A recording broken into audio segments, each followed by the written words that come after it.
Hi guys, I'm Shmi, and today I'm in Sweden, in Ängelholm, at the home of Koenigsegg, the legendary hypercar megacar manufacturer, and we're going to be able today to take a look around inside the factory. Now, of course, with customer cars being built, there are certain things I can't point the camera at, but what we are going to be able to do is see some pretty special stuff behind the scenes before tomorrow I'm going to be able to go out in the Regera, their new amazing hybrid megacar. It's a truly special machine, and I'm very much looking forward to that. But first up, we're going to be heading into the factory itself, and this is a pretty awesome place. Straight into the showroom, where we are greeted with three cars, the CCR here, the CCR Revo, which you might remember way back when I was fortunate enough to drive this car with Super Vettura, the UK dealership, from the UK over here to the factory in Sweden, which was a pretty special experience. And here we've got a CCXR edition, one of the limited run cars as well, so that is very nice. But let's head in and take a look in the factory. To take a look around today, I'm going to be joined by none other than Mr. von Koenigsegg himself. Thank you very much for having me along again today. Well, great to have you here, Tim. Good to see you again. It's been a while since I was last here, and it looks like things have changed. I can see the production line has sort of grown, and the whole factory's grown to quite a big degree. Yeah, we are trying to make use of our space best possible. It's getting a little bit tighter space, but we're making more mezzanine floors and adding buildings and things like that. So we're growing basically. And gearing everything up, I guess, for the introduction of the new car on the production line. Yeah, so this year will be the first year in Koenigsegg history where we have two car models on the production line at the same time. So that's very exciting for us. So it's been a preparation process for that by increasing the staff and training the staff. And yeah, I gather the numbers have grown quite significantly. How many more people are now employed here? So we're just over 100. Okay. So it's grown a little bit, yeah. Yeah, absolutely. I sort of think it was only 70 or so, not that long ago. A few months ago, yeah, exactly. Oh, amazing, so amazing. It's going forward, definitely. Yeah, so it's preparing to sort of cope for the demand, I suppose, with the orders for the new cars. Right, yes. It's been well received, and we're just sold out of the RS. So so the cars we're looking at here, the Agera RS. Yes. The car that you introduced at the Geneva Motor Show last year. Correct. All sold out. How many are there? They're all sold out. Well, 25 customer cars, and then we have our own testing car on the one-to-one program. Okay, well, congratulations, brilliant. That's a very good start. So this is where it all begins. This is stage one. Well, not really stage one. This is where stage one on the assembly line. Correct. You can call it that. Yeah. It's stage one on the assembly line. So this is where we start to assemble.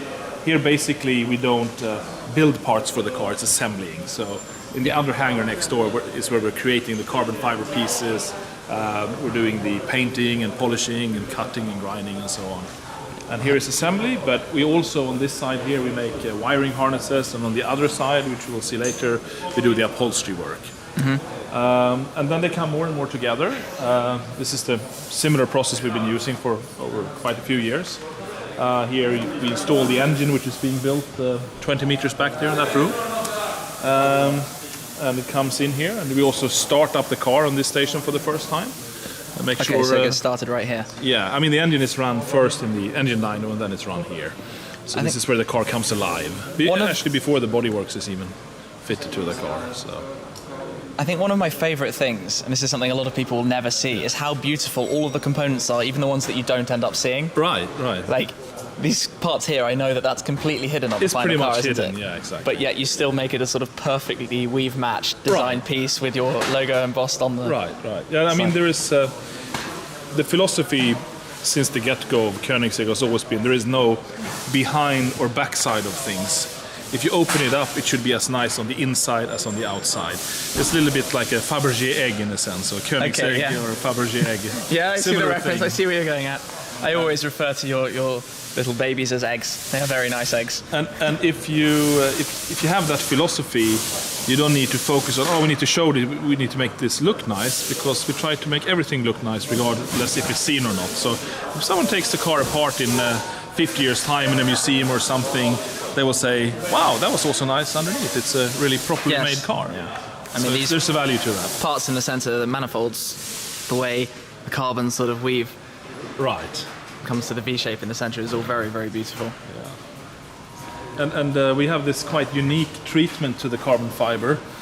which we do to a lot of parts now. This is straight out of the tool, just polished, while this is, which we have on a lot of the Vissel parts on the 121 and the RS, is actually wet sanded carbon fiber, where we sand down to the actual raw fiber structure, and you get a stronger surface and a more metallic look, which is unique to Koenigsegg. Yeah, you can certainly see that. And it's very lightweight as well, as we actually remove rather than add anything to the part. Okay.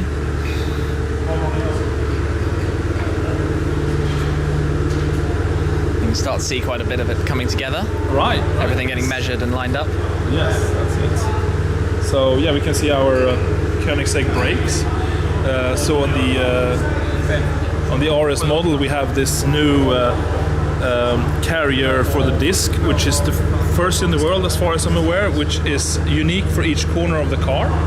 And the advantage of that is we can optimize the material on the side where we have the braking force. Normally they are symmetrical, which is fine. Then you can use them on left and right hand side on the car, in the front and rear. Maybe have a bit different depth on the bell.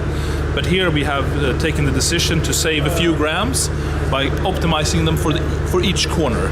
Right. So when you brake here, you hold here, the disc goes that way, most of the force is in that direction, so that's where you have the bulk of the material. Okay. Also on the other side, if you see in here, you can see there's a little bit like a wing profile on the inside of the carrier to bring air out to cool the outside of the disc. You see how it changes thickness throughout here. That's completely unique. It's just a little detail.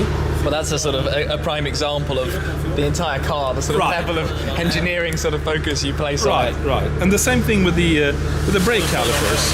I mean, we design and build them in-house. As you can see, it says a little bit like Apple, you know, it says designed in Cupertino, made in China, but we said designed and made in Engelholm by Koenigsegg.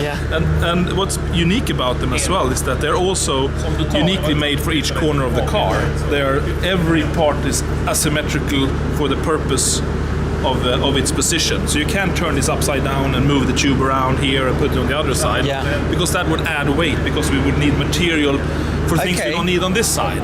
Yeah, very clever. And that's what you would get with your standard like AP or Brembo brakes. They would be the same, and then you just move the tube around. So we optimize everything for each corner of the car to be as light, as strong, and good as possible.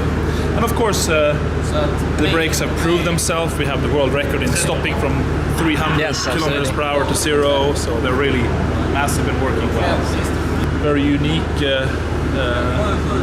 piece of glass. We many times get the question at car shows from car designers and other car manufacturers, how do you make that screen? Is that possible? It's so curved, and they've heard it can't be done. And in a sense, maybe they are right, because in production of the screens, we do select the good ones. It's like of a batch of 5, maybe 3 we use. Okay, right. Because it is like hand-blown glass in a sense. It's a frame they melt down into, and the deep curvature makes that more tricky. And every little temperature change affects the optics of the glass. So of course, in mass production, you wouldn't want to have like 30% loss of... No, of course. It's one of the advantages of creating bespoke vehicles and a limited sort of number of them, I suppose. So what is the sort of total production capacity at the moment? What are you sort of looking at getting to? Now we are at the rate of a 3-week production cycle, almost. We've gone from 4 weeks to 3 weeks. Okay. And by the end of the year, meaning, let's say, from between 2016 and 2017, we're aiming for a 2-week cycle. Okay. That's the aim. Exciting, we'll see how exciting increase in cars. Well, I guess with the orders for Regera coming through. Yeah. We have a pretty big backlog we're trying to chew off. And we're noticing, of course, that when the lead times get long, it's a little bit more resistance in the market if you have to wait like 3-4 years. So. It's exciting that the customers are there and coming forward to buy the cars. Oh yes, it's certainly nice. The new car. I'm looking forward to seeing and learning more about the new car. Yeah, you'll know a little bit more before you leave from here. Tomorrow, very excited. So can we take a quick look further down? Car's coming sort of almost to complete shape. Together here they are working on things so it shouldn't be closed, so we always make sure that's clear to everyone, that they don't touch it. They shouldn't. And very classic, sporty color scheme on this car, I would say. One of my preferred ones, very striking. Simple but striking. And here you can see the different treatments to the carbon. We always make sure when we have these different layers of color that you can't feel it's all layered in and evened out by a clear coat. It takes a lot of more effort than if you can sense the different layers, but it makes more of a quality product. Again, here you have the raw polished carbon, which you can see quite a distinctive difference to the clear coated carbon. This is also raw polished carbon. The wheels are also raw. Well, yes, hopefully we can find a wheel. They're pretty special. Right. Yes, I'm sure we will. Coming around towards the end. So, long-term plan is that the Regiras and the Regira RSs will be built in sync together on this line? Yes, they will. There will be an overlap where we have both cars on the line. The Regira will come online when we only have a few RSs left to build. Okay. So there will be an overlap there, and then we will see what we come up with to replace the RS eventually. I'm looking forward to that. It will be a few years out, but it will be there. It will be something very special, and no doubt. If we continue round, we have a rather beautiful colour in my mind on this car. Yeah, this is quite exciting. This is also interesting. You can see this car is soon getting ready for test drive. It started up quite recently, yes, whole car. You can see we tape up the whole bodywork as we drive the cars in poor weather and so on. And you can see it's not like beautifully taped. It's taped with overlaps and so on, so it's easy to... Oh, so this is already taped? Okay, yeah. It's not for the customer. It's only for test drive. Yeah. So we do a full body... a protection film. Protection film for test driving that we then remove when we're done, and then we polish the whole car. And we test drive with our own wheels. Many times you see pictures of Koenigsegg's driving around with weird sets of wheels. I noticed that immediately here. These are not the final wheels. Exactly. All of the new models, you have your carbon fiber wheels. Exactly. So sometimes they're winter tires this time of year. Well, it's a legal requirement here, right? Yes. Winter in Sweden. Exactly. These are not winter tires on this one, but these are our test driving wheels that we have and shipped around on the cars we test drive. And like on this car, the seats are still being finished up over here. So then we have like just a standard set of seats in it. And that also means, of course, there's no wear and tear on the... Yep, so they're completely perfect. So this is the almost final stage? This is very, very late in the stage. This is station 8, where it will start test driving soon. Okay. Awesome. Yeah. So we can see the seats for this car down here, where we have our upholstery shop. So we recently expanded this area. We are now 3 upholsterers working here, and can really customize for the client. So this is quite unusual, but I guess it goes with the outside of the car. Yes, completely. Very unusual color choices. Golden leather. This is the same supplier of leather as we hear Rolls-Royce is using. Okay. It's called Heva from Germany, but we really use all suppliers and adapt them to each customer's wishes. Yeah. And the beautiful carbon backs as well. Yeah, we use memory foam. We cut the foam by hand if they want to have thicker or thinner, depending on their physique. So we've got some good noises in the background. Right. This is the raw structure of the seat. And what's quite unique about it, it's very, very lightweight. The carbon fiber piece is only 1.8 kilos. Then of 1.8 kilos for the carbon fiber piece of the seat? Yes. That is not very much. It's not very much. And the way we could do that, I mean, then you have the rails underneath, which add a little bit as you can slide the seat backwards and forwards. But the way we could keep it light is we believe we made probably the world's first monocoque carbon fiber seat, because we bombed in these layers, and there's actually air between here and the outside. So it's like a monocoque shape. It's a hollow structure here. Okay. So we can add stiffness without adding material in the right place, and at the same time it's pre-shaping the foam to the right shape. Here we have a mount for the small fire extinguisher, which is both on the left and right side of the car. So they're hidden, tucked in underneath. And here we have something unique, which is the mounting for the 6-point belt harness. And it's quite unique to have that with the seats and going backwards and forwards. And on the latest ones, we've even integrated it so you can fold down the buckle into the foam, so it's not in the way when you're sitting on it if you're using the 3-point harness. Okay. Very clever. It's a little bit unique. So I noticed as we were walking around something exciting just through the other side. We're able to take a quick look. So this room over here used to be our factory showroom. Now we have one up in the office area, and we converted this into a prototype room where we're going to build our prototypes. The Regera prototype room was smaller, and now we're making this into the prototype room for the Regeras. So we have 2 lifts and 2 spaces here for cars, and good lighting and easy access out. And this car here is being prepared as a completely built car, going to be smashed into a crash barrier. Which is not something you enjoy doing, but it is very good for the business. Yes, it's something we have to do. I mean, we have the same, we have to comply with the same rules as the large car manufacturers and do that. Of course, it's not painted. The engine doesn't need to be fully functioning. There is not nice new leather in the car. There are a few simplifications like that, but structurally and functionally, on a broad scale, it's a real car. All for homologation and US approval. Because Regera will be going to the US from new? Yes. So we can open up here, you can see a little bit of the drive as well. With the direct drive unit. You can see how short it is. The wheels are actually... We'll remove this. Maybe I can put this like such. No, I'll remove that.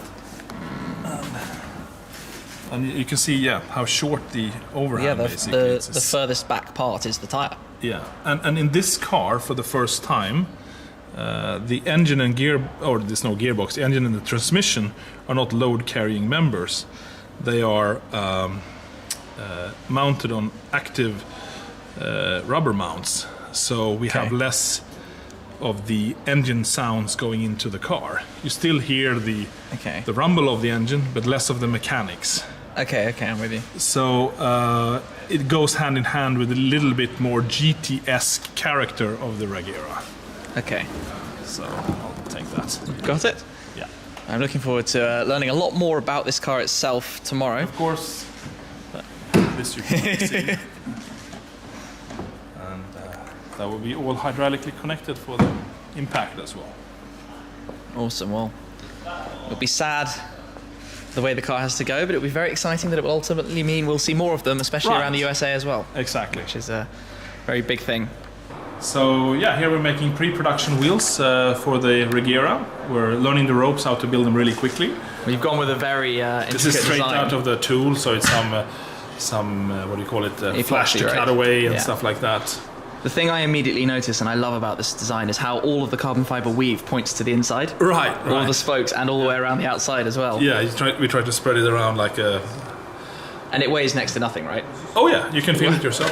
Just watch out so you don't cut on the sharp edge. How much does this weigh? I think that the front is 6.5 and the rear is about 7.5 kilos. That's not a lot. No, not for the size of it. So it's quite special. And these are also hollow spoke wheels. Yes, okay. Because I'm right now, the Regera RS and the Regera, all of your cars are now carbon wheels. That's it. On the Regera, we're making the carbon wheel optional because we notice a lot of the customers are looking for shiny wheels as well. Okay, depending on their color schemes. Keep the option available. Again, a little bit more the GT-esque flavor. Okay, so you can have these, but you can also have a nice new aluminium wheel, which you can have either black or any other color, but also polished. Okay. So this is basically where the carbon fiber process starts, where we have programmed this machine to cut out the pre-preg according to the templates, digital templates, and then we're by hand putting into the tools for baking in the autoclave. Yeah, and it all starts out in the freezer, right? Yeah, we have a couple of freezers. This is the close combat freezer to the machine, and then we have... So the start of your cars is right here. That's in the freezer. Like a couple of rolls of fabric. It's quite strange when you think of it that way. Yeah, absolutely. Okay. On some of on the RS, it's an option with a kind of roof scoop, a little bit similar to the one-to-one, but it doesn't go up on the roof because the roof is now detachable and stowable in the luggage compartment. So it's a slightly different one, but when there is a roof scoop, you don't need a rear glass.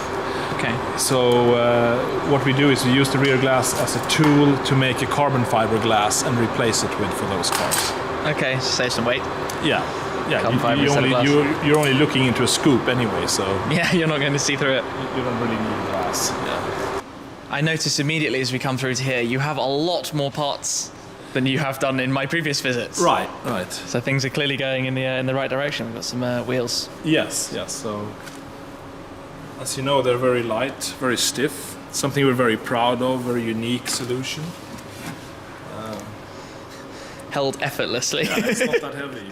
You can do some workout with it, but it's not really that heavy.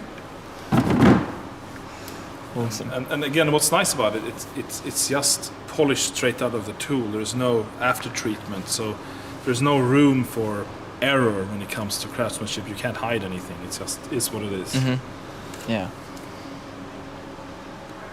And all the different parts. Yeah. What sort of number of different carbon fiber components go into one of the cars? I'm a little bit lost count. I have to check again in our business control system. Big number. But I guess it's 500-ish. Okay. Something like that. Something like that. But it's always amazing. I mean, seeing the very start of the cars where they go into, well, the chassis gets. Yes. This is the bonding jig for the chassis. Let's see. This is a Agera chassis. The big difference between the Regera and the Agera chassis is the central tunnel, because we have our battery pack in the central tunnel of the Regera that comes in from underneath the car into the tunnel.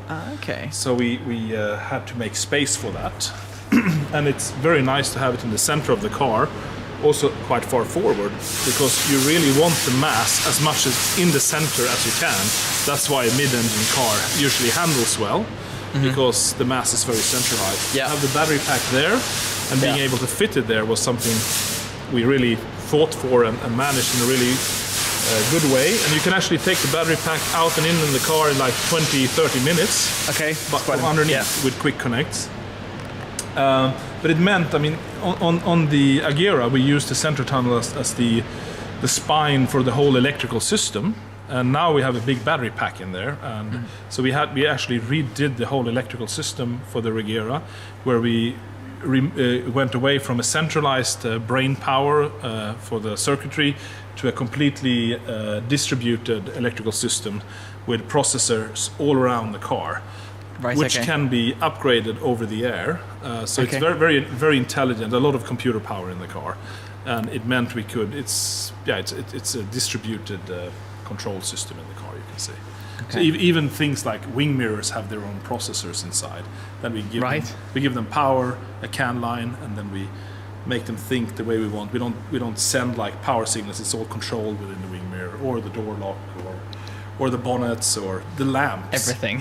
Even a tail lamp has its own Motorola Freescale processor in it, and we program it and it does its job with just power and a CAN line. Okay. Which is quite unique. When the car moves on from here?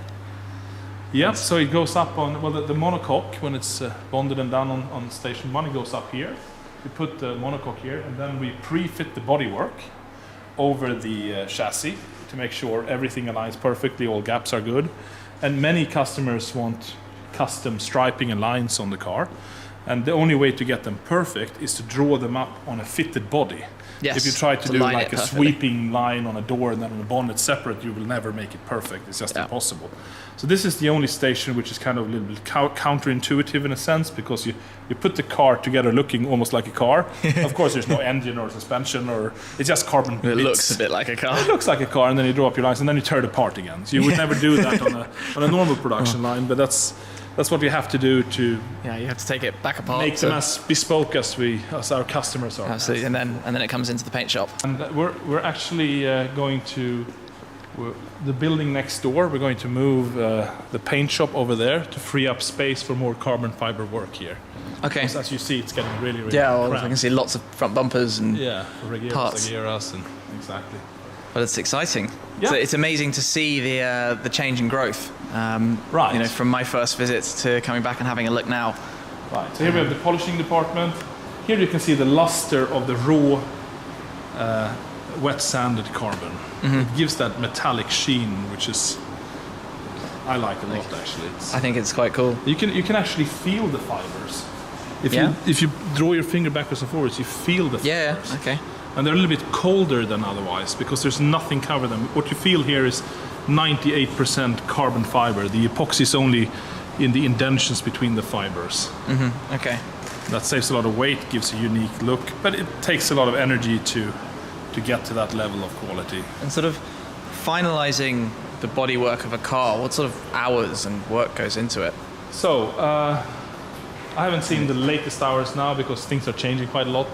But I guess we're going from 4,000 hours down to around 3,500 hours right now per car. That's a pretty serious investment of time. Yeah, it's a lot of time, for sure.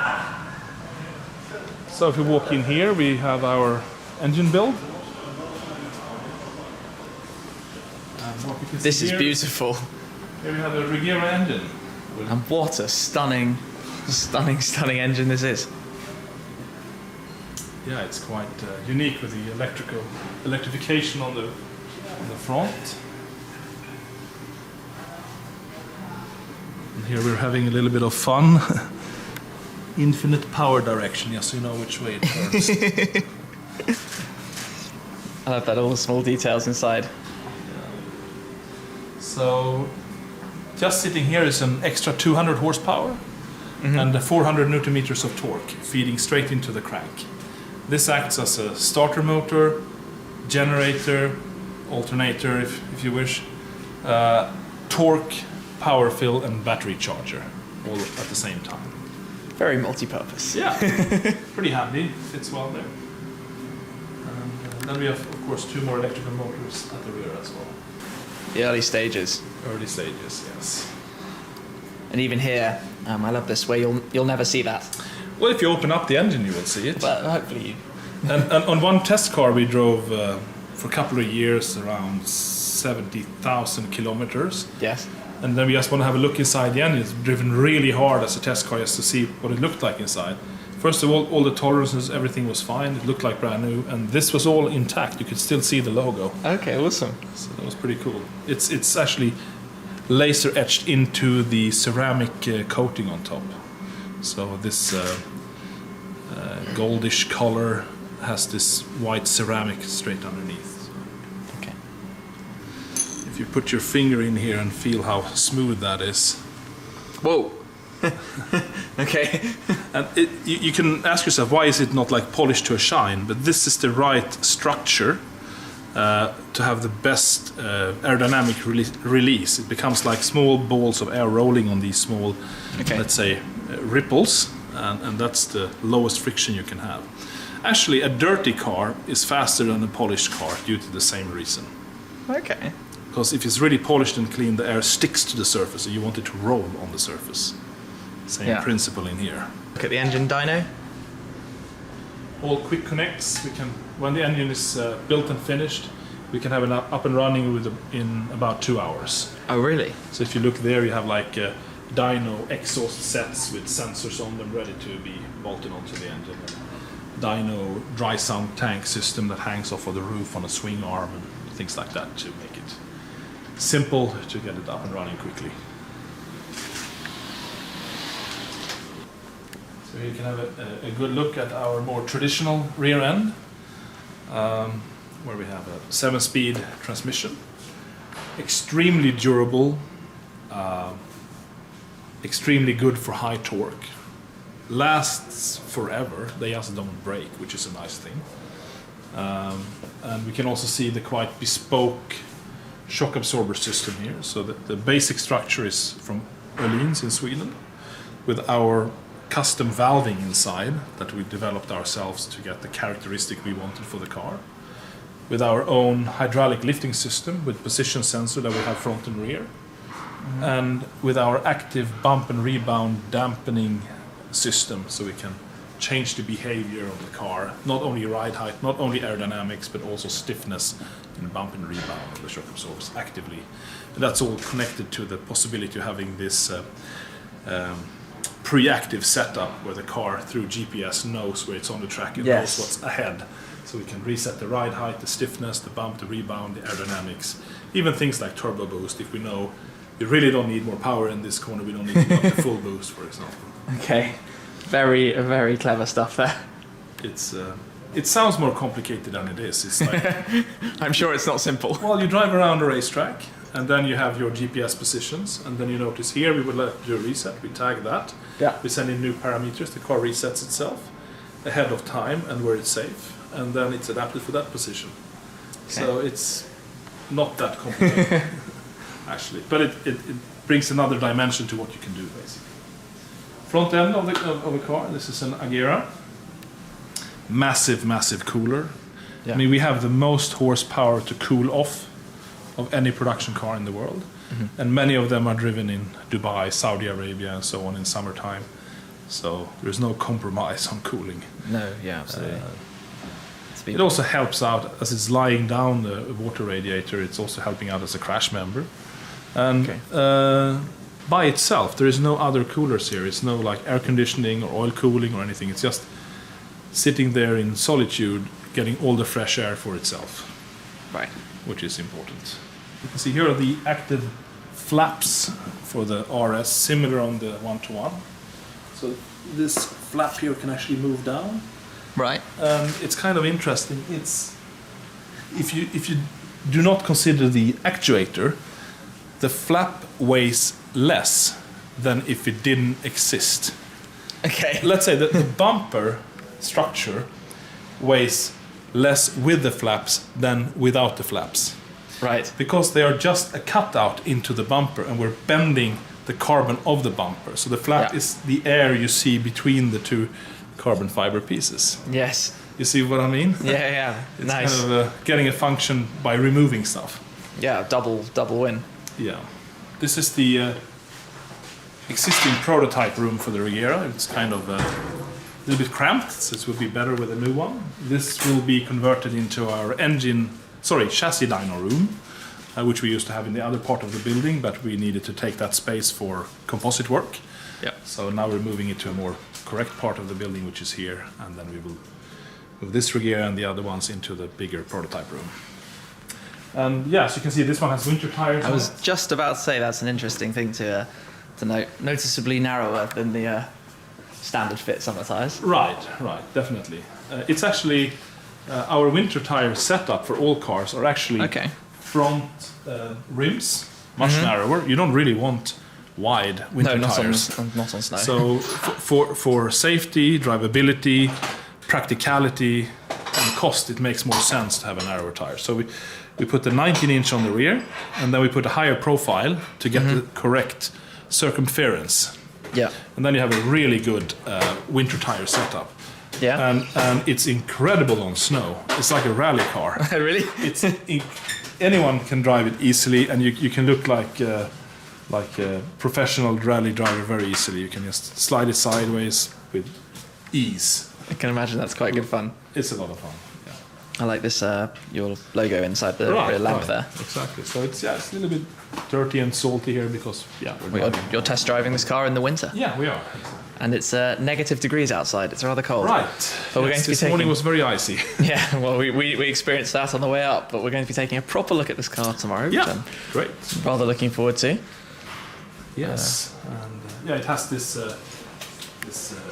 robotized body system. As far as we are aware, it's the world's first fully robotized bodywork. On a performance car, of course, that's in a way an unnecessary thing that adds weight. But the system we created, as we anyway had hydraulic pressure in the car for a lot of different reasons, like the wing and lifting system, we just utilized that hydraulic pressure through very thin, lightweight hydraulic lines and replaced basically gas struts with a thin. If you look at the rear, you can see how it looks like a gas strut, but it's hydraulics. So you see there, it says Koenigsegg there, that rod there, it looks like a traditional gas strut, but it's not. It's an hydraulic strut with a position sensor in it.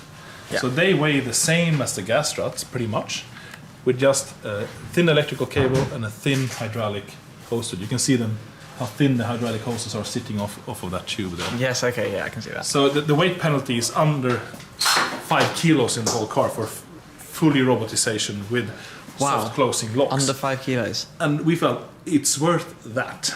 Yes. even on a sports car. Yeah. So Beautiful. Well, to get that practicality out of it, in effect, on the production cars, there is like a parking sensor on the wing mirror, and we have a robotized wing mirror as well. So when the door swings up, first the wing mirror looks forward, so it sees if anything is in the way, and then as the door swings up, it twists back, and then you can see what's going on here through the parking sensor to make sure you don't hit anything. Okay. Then there's another parking sensor type sensor down here. So as it swings forward, it also can detect if there's any obstacle in the way. So Right, it okay. stops. So you can always open the door safely. It won't hit anything. Okay, so from the inside you can open the door. Yeah, you push a button and it goes and you up don't need to have somebody sighting to make sure Exactly. you don't hit. It knows. And we also even have cameras on each wing mirror. Yeah. So the wing mirrors are really advanced. As I said, they have their own processors inside. So you have a camera which we will program together with the front camera, the rear camera, to have this helicopter view of the car when you're parking. Okay, yeah. So we're about to start. You see that on sort of SUVs and the like, Right, but you don't see that on very low. Right. That's very exciting. So we're doing all those software systems ourselves. So it's quite time consuming, and it will be an over-the-air update as the customers have received the cars. But the hardware system is there. Well, that's absolutely fantastic. So I think we'll save a little bit more to look at this next time, but thank you ever so much for that look around. It's been absolutely brilliant to see, well, just to see how everything's changing and growing and moving forward with Agera RS and with the introduction of Agera. So. We're having fun. Oh, absolutely. Having fun and providing the world with a lot of fun as well while you do it. We hope and so. some very lucky customers with some incredible cars. So thank you ever so much for showing me around. Thank you. Good to have you. I hope you guys enjoyed that look. We'll be shooting another video with this car, so make sure you're subscribed and take a look at that. Yeah, let's wrap that up for now. Thank you very much and catch you soon. Cheers! With the quest to find which is the most exciting to take out and drive. These 5 things I love about my Ferrari FF. First, driving the Koenigsegg Agera R, and not only am I driving an Agera R,